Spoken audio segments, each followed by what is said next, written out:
저는 이 본문 말씀에서요, 제일 마지막 절에 특히 이 부분, 주님은 깊이 마음 아파하시며 마음 따뜻하신 분이시기 때문입니다. 이 말씀이 많이 들어옵니다. 사실 이 야고보서는요, 인내로 말씀을 시작해가지고 인내로 말씀을 맺습니다. 오늘 설교 제목이 뭐라고요? 뭐로 되어 있습니까?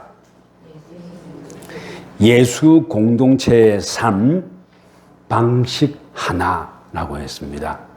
예수 공동체가 주님의 이름을 가지고 이 땅을 살아가는데 삶을 살아가는 방식은 사람들 저마다 다 다릅니다. 저마다 다 다름에도 불구하고 공통적인 것은, 보편적인 것은 또 있습니다. 저마다 다 개별적이고 저마다 다름에도 불구하고 모든 시대를 망라해서 인간의 남녀노소를 총망라해서 보편적이고도 공통적인 것들이 있습니다. 성경에서는, 본문 말씀에서는 그러한 보편적이고 공통적인 것을 얘기하기도 하면서 또한 동시에 그 시대에 가장 첨예하고 가장 문제가 되고 가슴 아픈 문제들을 말해 주기도 합니다.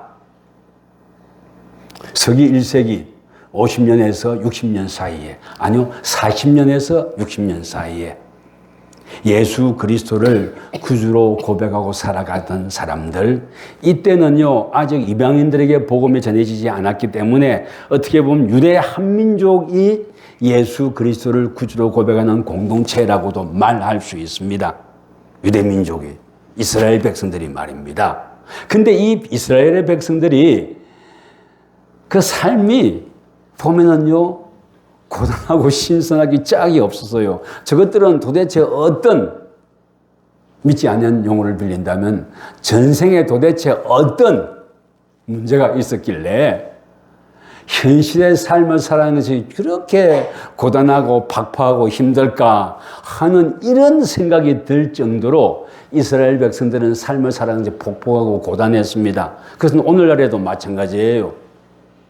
특히 서기 40년에서 60년 이 사이에는요, 예수 그리스도를 구주로 고백했던 공동체의 사람들은 그렇게 많지 않았어요. 유대인들이었습니다. 예수를 믿건 믿지 않았던 간에 유대인들은요, 그 로마 제국의 판도 안에서 삶을 살아가면서 힘들고, 예수를 믿는다기보다 유대인이라는 그것 때문에 디아스포라 쫓겨나가가지고 뿔뿔이 살아가고 있었습니다. 근데 그 중에서도 특히 예수 그리스도를 구주로 고백하는 예수 공동체의 삶은 더 힘들었습니다. 같은 동족이고 이스라엘 백성이라고 인정이 되면 서로 믿고 도와줬거든요. 끌어주고, 여러분들 장사를 하거나 뭐하건 사업을 하거나 믿고 끌어주는 게 굉장히 중요하지 않습니까? 그건 심지어는 자영업을 해도 마찬가지예요. 와, 자영업 어렵고 힘듭니다. 자영업자들의 삶을 보면은요, 월급 받는 사람하고 다 보편적인 건 같지만은요, 월급을 받는 사람의 삶의 방식과 자영업을 하는 사람의 삶의 방식은 또 달라요. 그 우절이 있다는 것이 아니라 그 현실을 대하는 방식이 달라요. 자영업 하는 사람들은 매일매일마다 심판받잖아요. 하루 장사하고 나서 결산할 때마다 어제보다 오늘이 어떤지, 오늘보다 내일이 어떨 건지 그러잖아요. 저는 그런 사람들 많이 봅니다. 또 월급 받는 사람들은 한 달이나 1년마다 심판받잖아요. 그렇죠? 그래서 실적을 보고 더 많이 주기도 하고 더 적게 주기도 하고, 심지어는 그런 것도 어떻게 할 수 없어 알바하는 사람들도 많잖아요. 알바하는 사람들도 많잖아요. 그런 여러 가지 인생 속에서 유대인들은 그 중에서도 예수 공동체로서 예수님을 구주로 고백하고 삶을 살아가는 사람들은 굉장히 폭폭하고 힘들었습니다. 동족으로부터도 도움받지 못했고 로마 제국으로부터도 배간시당했기 때문에, 그럼에도 불구하고 예수 그리스도를 구주로 붙들고 살아가는 삶, 거기에 대해서 지금 야고보는 편지를 보내는 거예요. 야고보는 누굽니까? 예수님의 친동생입니다. 예수님 살아계실 때는요, 예수님을 구주로 고백하지도 않았습니다. 그러나 예수님께서 부활 승천하신 후에 나중에 성령께서 임하시고 그때에서야 예수님을 믿었습니다. 그래서 야고보 선지자 야고보 선생의 활동 연대는 서기 한 40년에서부터 60년 안팎으로 봅니다. 왜? 62년도에 순교를 당했고 서기 40년이라면 예수님께서 부활 승천하신 지 한참 후입니다. 그렇죠? 그래서 그 활동 단위가 그래요. 그리고 또한 그가 유대인이기도 하고 예수님의 친동생이기도 하고 그러면서 늦게 예수님을 믿었지만 예수님을 구주로 고백하고 삶을 살아간다는 것이 얼마나 이중삼중으로 어렵고 힘든지도 많이 보고 있었던 거예요. 야고보 자신도 아버지 요셉이 넉넉했던 것도 아니고 목수일을 했었고 또 형 예수님도 목수일을 하면서 늦도록까지 자신들을 가르쳤다는 것, 자신들을 양육했다는 것도 보고 알잖아요. 그래서 여러 가지 삶 속에서 어렵고 힘든 삶 속에서 예수 공동체에서 예수님을 구주로 믿고 고백하고 삶을 살아가지만 굉장히 갈등이 많고 어려움이 많은 것도 봐들었습니다. 여러분과 저도 어떻습니까? 우리의 든든하신 예수 그리스도를 나의 구주로 고백하며 믿고 살아간다고 하지만 마음속에는 태풍이 불 때도 많이 있잖아요. 믿고 살아간다 하지만은 경제적인 어려움 때문에 고단할 때도 많잖아요. 또 그것뿐입니까? 건강의 문제로 힘들고 어려울 때도 많지 않습니까? 어디 그것뿐입니까? 내 자신의 삶의 정체성 때문에 내 내면의 삶은 예수 그리스도를 향한 굳센 심지와 모든 것이 다 준비되어 있다고 함에도 불구하고 인간인지라 외부에서 사람들이 이런 얘기하는 것과 또 외부에서 도전이 들어올 때 그것 때문에 여러분들 힘들어하고 하며 살아본 적 있잖아요. 나는 누구인가 싶어서. 지금 1세기 예수 공동체 이스라엘에서 예루살렘에서 살지 못하고 뿔뿔이 흩어져 풍겨 나갔다가 이러다가 나중에 서기 70년이 지나면서 더 심한 핍박을 받게 돼요. 어쨌든 간에 풍겨 나갔다가 로마 제국의 식민지 아래 살면서 이중삼중으로 힘든 삶을 살아가고 있는 예수 공동체의 사람들이 야고보에게는 보였던 겁니다.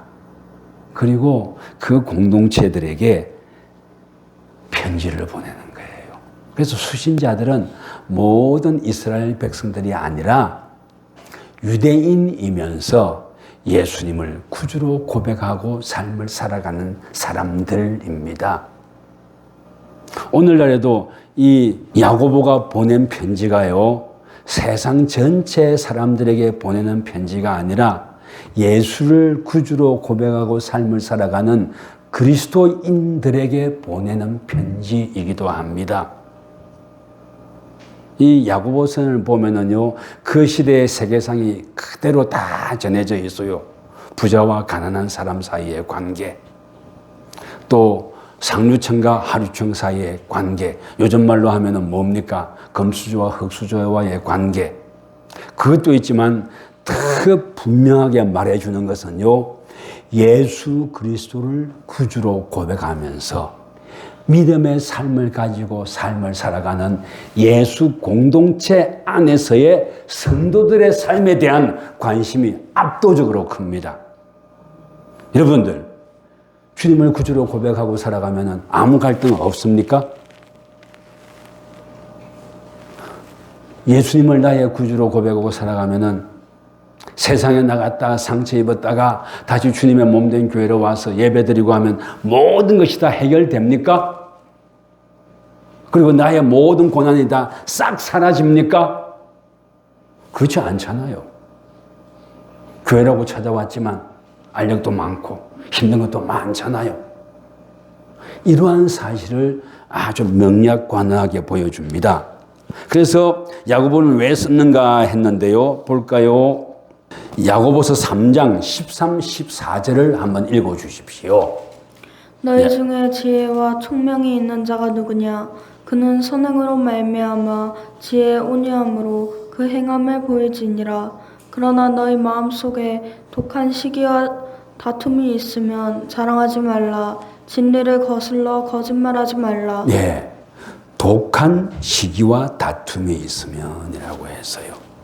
이 구절이 지금 오늘 본문은 교회력을 따라서 해가는데 이게 잘못하면 지난주하고 중복이 되겠더라고요. 지난주도 교회력을 따라서 인내할 것 사무엘 베케트도 얘기하고 그랬는데 또 그 전주에는 대림제의 삶을 살아가면서 열심히 살아야 된다는 그런 얘기를 했는데 그때는 바이런 우물쭈물하다가 내 이럴 줄 알았다 하는 바이런의 몇몇 명을 인용해가며 했는데 또 비슷한 본문이 나오는 거예요. 그래 주제를 찾아보고 주석을 찾아보니까 또 비슷해요.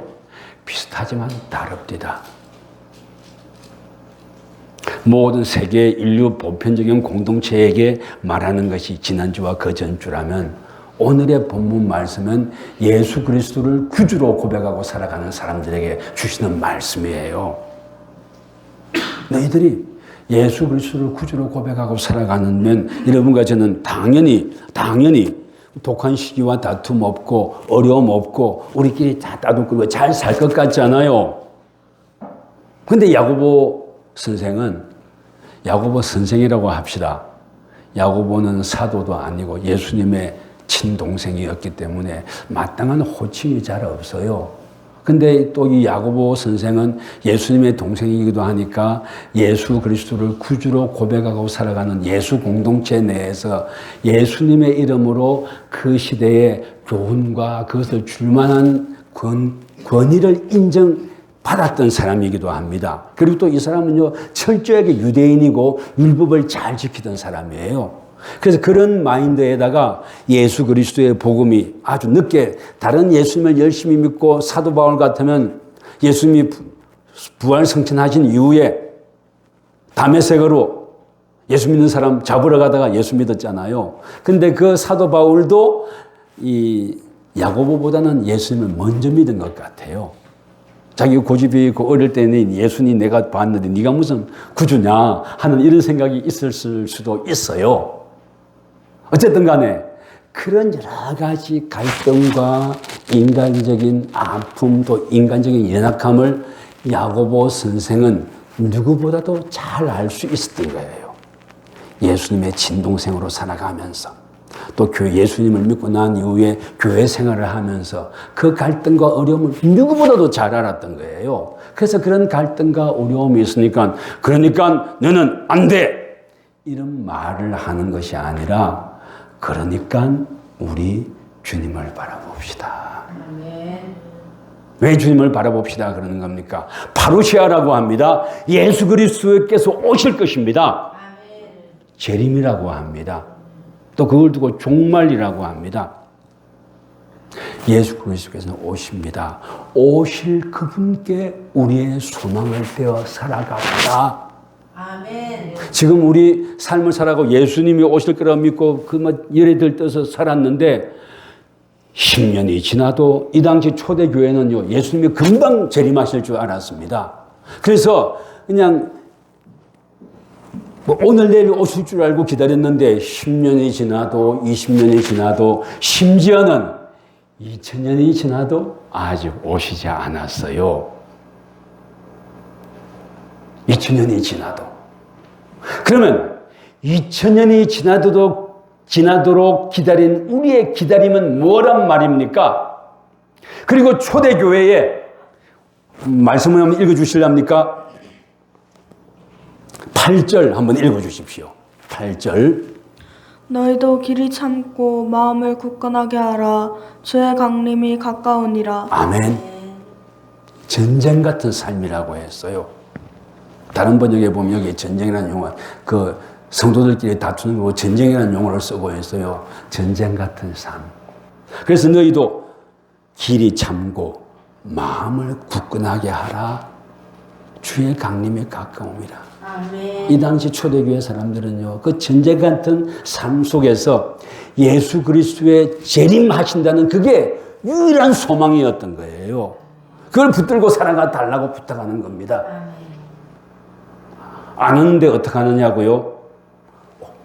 오고 계십니다. 아멘. 안 왔는데도 불구하고 어떻게 있는 동안 예수를 믿고 살았느냐고요?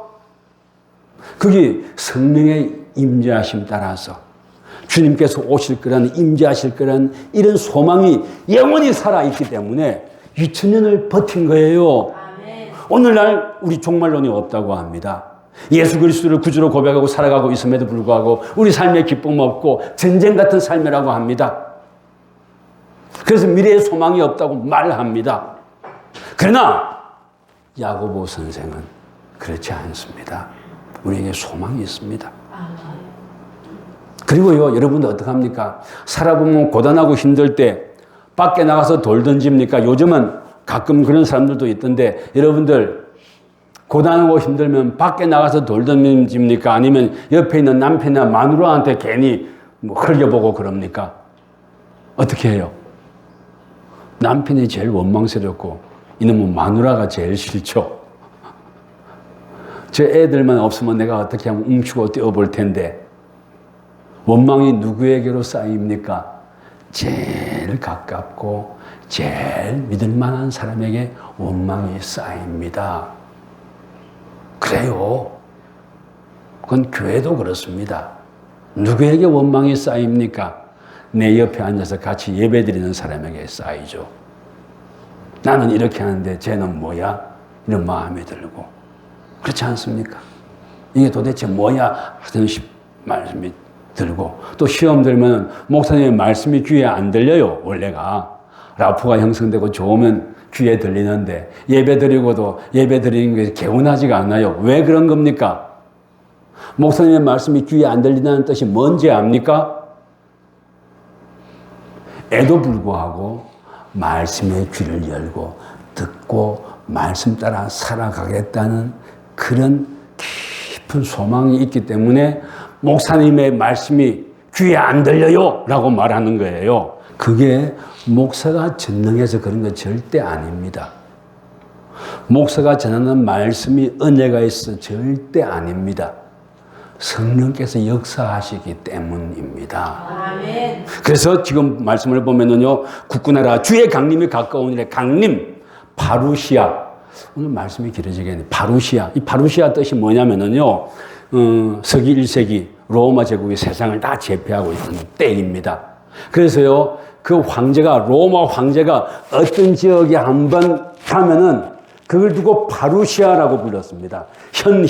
나타난다 이런 뜻이에요. 그 황제가 한번 나타나면 그 위세는 말도 못했죠. 오늘날에 뭐 트럼프나 이런 사람하고 비교가 안 됩니다. 비교가 어떻게 되겠어요? 신의 현현인데, 근데 길이 참고 기다리라. 그보다 훨씬 조물주이신, 전능자이신, 창조주이신 그분이 나타나실 것이다. 아멘. 그리고 그분을 바라보고 살아가자라고 말하고 있는 겁니다. 아멘.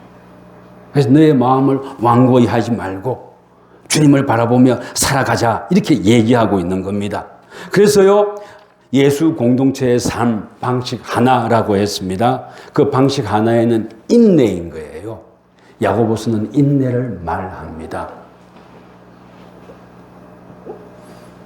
참고 살아보니까 사라지더라 이런 말들을 해요.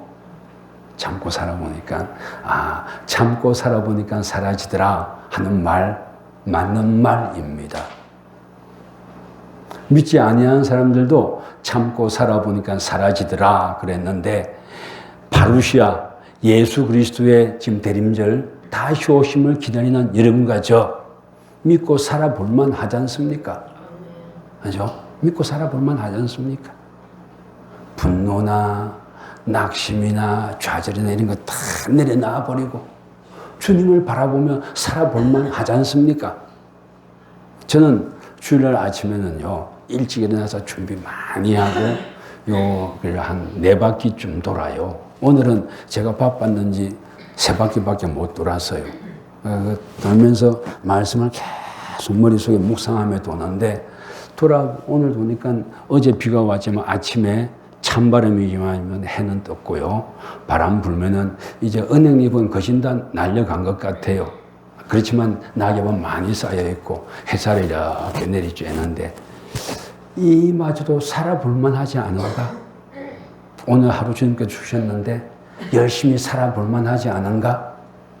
속상해하고 내 마음속에 돌을 꽉 넣어놓고 살 것이 아니라 그 돌을 한번 다 내려버리고 삶을 새롭게 해가지고 살아볼만 하지 않은가 하는 이런 생각이 다시 한번 듭디다. 그리고 두 바퀴째 돌고 들어오다가 간판도 한번 보고 간판이 좀 늘어진다 싶어서 보고 있는데 차가 휙 지나가고 또 들어오니까 그 민준이가 내려서 쫙 뛰어 올라가는데 엉덩이가 삐죽삐죽 하는 게 그래 이쁘고 그런 거예요. 저 녀석 많이 컸구나. 그래서 그거 보고 또 가는 것도 인사하고 있는데 보니까 채은이가 왔어요. 채은이가 몇 주 만에 왔죠? 엄마가 2주 만입니까? 3주 만입니까? 예? 2주 만에 왔구나. 어른들은 2주 만에 봐도 변한 거 없어요. 어른들은 그렇습니다. 늙어가는 사람은 늘 그런 것 같고 젊어가는 사람은 늘 그런 것 같아요. 그런데 애들은 2주 만에 보니까 아이고 채은이가 좀 더 몸도 커지고 많이 컸더라고요. 야, 엄마, 니 많이 컸다. 네, 이런 얘기를 했는데요. 그래, 잘하지 않습니까? 나는 늙어가도, 나는 몸이 늙어가는 것 같아도 하루하루가 그런 것 같아도요. 애들은 잘하지 않습니까? 우리의 다음 세대들은 잘하지 않습니까? 예수 공동체에서 주님을 바라보고 살아가 달라 하는 거예요. 우리 때 주님이 오시지 아니한다면 우리 다음 때 오시지 않겠냐 말이에요. 사는 게 그래요. 사는 게 그래요. 에도 불구하고 예수 그리스도를 구주로 고백하는 사람은 그 속에 소망의 씨앗, 다시 오실 예수님, 바로 씨앗, 그분을 바라보는 힘이 있기 때문에 지금 이곳에서 인내하며 살아가는 겁니다. 그리고 인내할 때 어떻게 한다고요? 서로 다투거나 시기 질투하지 말라고 합니다. 왜? 가장 가까운 사람에게 풀어놓게 되어 있거든요. 여러분들도 속상하거나 그러면은 직장에서 상사를 지어받겠습니까? 어떻게 하겠습니까? 집에 돌아가서 애꿎은 남편이나 마누라한테 하죠. 그건 교회도 마찬가지입니다. 그걸 알아야 됩니다. 그래서 그런 일이 있을 때도 넉넉하게 품을 줄 아는 마음 이런 거 있어야 됩니다. 그러면 안아준 사람은, 안긴 사람은 앞으로의 삶은 어떻게 할까요? 11절입니다. 보십시오. 우리는 견뎌낸 사람들을 복 있다고 여깁니다. 욥의 견뎌냄을 여러분이 들었습니다. 끝에 가서 주님이 욥에게 해주신 일을 여러분은 보았습니다. 주님은 깊이 마음 아파하시며 마음 따뜻하신 분이시기 때문입니다. 주님께서는 견뎌낸 사람들을 복 있다고 여긴다 그랬어요. 그래서 서로 소중히 여기고 존중하고 가서 쓸데없는 말 하지 않고 주님을 바라보고 살아가라고 합니다. 목사님의 말씀 난 설교 기회도 안 들어와 그럴 수 있습니다. 그러나 그것마저도 하나님은 아시는 분이잖아요. 그리고 또 뭡니까? 사는 게 얼마나 폭포하고 힘듭니까? 있잖아요, 그런 게. 그런 걸 다시 말씀을 들은 사람들은요, 삶을 살아갈 때 견뎌낸 사람은 복이 있다고 했는데 복 있는 사람은 어떠냐면요, 삶을 교회 생활도 그렇고 직장 생활도 그렇고 성실하게 하는 겁니다. 성의 없는 창작, 미학에서요, 한 예술작품을 얘기할 때 이 예술작품이 예술작품이다 아니라고 판단하는 기준이 굉장히 철학적으로 논의가 많고 그래요. 근데 그 중에 한 기준 중에 하나가 이런 게 있습니다. 그 그림을 그릴 때 성의가 있는가 없는가? 성의가 있는가 없는가? 성의 없는 그림, 그걸 두고 이발소 그림이라고 해요.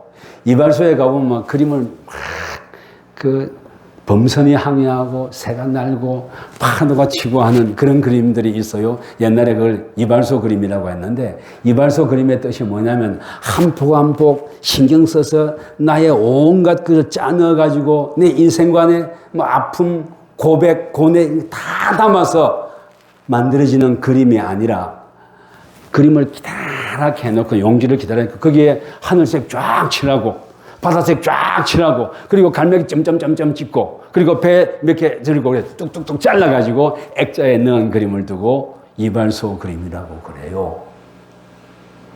딴 말로 바꾸면 삶을 성의 없이 살아간다는 거예요. 예수 그리스도를 구주로 고백하면은 삶이 소중한 건 줄 알고 성의 있게 그걸 딴 말로 거기에 노고가 들어가 있는가? 노고, 땀과 수고가 들어가 있는가? 땀과 수고 넣으며 살아가라는 거예요. 적당히 하지 말고. 적당히 하면은요, 도움이 안 돼요. 그런다고 예수님은 쳐내시는 분 아닙니다. 다시 한번 돌아서기를 기대하시는 분이죠. 그래서 교회 안의 예수 공동체에서는 이런저런 삶이 있어 늘 부딪힙니다. 전쟁 같은 사랑, 전쟁 같은 삶, 전쟁으로 표현하고 있어요, 보면은. 야고보서에서도 보면은. 그런 삶을 살아감에도 불구하고 그 모든 삶 위에 하나님의 은혜가 있어서, 그죠? 주님은 깊이 마음 아파하시며 마음 따뜻하신 분이시기 때문에 우리를 품어주시고 당신의 은혜의 자리에 오라고 여전히 부탁하고 있으신 분입니다. 아멘. 네, 그분의 은혜에 우리 동참하십시다. 아멘. 또 불평불만하지 마시고 너무 힘들어하지 마시고 또 주어진 일 힘들지 아니한 사람이 누가 있겠습니까? 힘들죠. 그렇지만 예수 그리스도가 소망이 되시고 다음 세대가 자라가고 이 당시에 서기 40에서 60년 사이에도 미래가 없는 것처럼 보였잖아요. 에도 불구하고 바루시아 주님께서 오실 거라는 그런 소망으로 이겨왔지 않습니까? 그 소망과 그 인내와 그 감사와 기쁨 있기를 주의 이름으로 축원합니다.